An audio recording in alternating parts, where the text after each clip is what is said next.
Là, je suis conscient du message envoyé par les électeurs.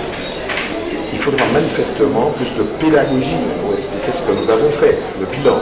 Je prétends, je soutiens avec beaucoup d'autres, mais qu'il est bon.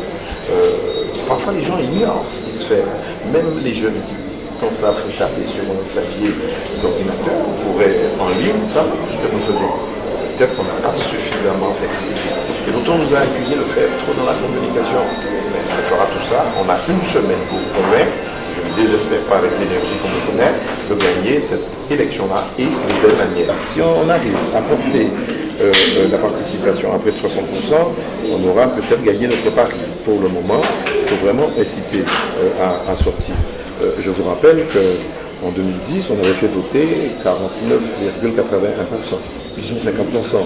C'était déjà remarquable à l'époque, parce qu'il y avait eu l'après-crise de 2009, donc les gens étaient incités à aller s'intéresser à leur pays.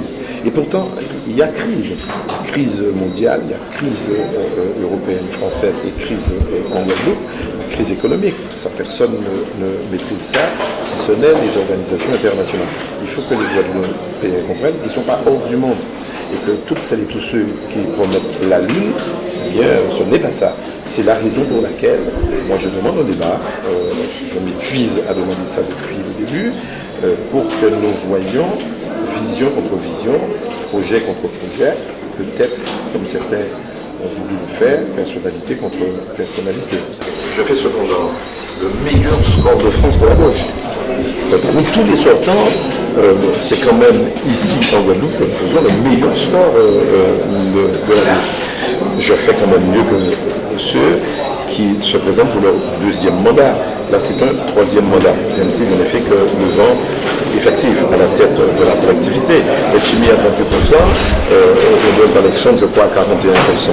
Troisième mandat, vous faites à peu près 41%, plus de 53 000 voix. Ce n'est pas un mauvais chiffre avec une faible participation. On gagne dans 20 communes sur 32. Donc on a là une réserve considérable de voix. Alors effectivement, il y a des surprises. Le Lamentin, des Abbés.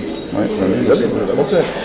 Le Lamentin, compte tenu de la proximité de Bémao, c'est la circonscription du député Chalius, donc c'est un petit peu normal.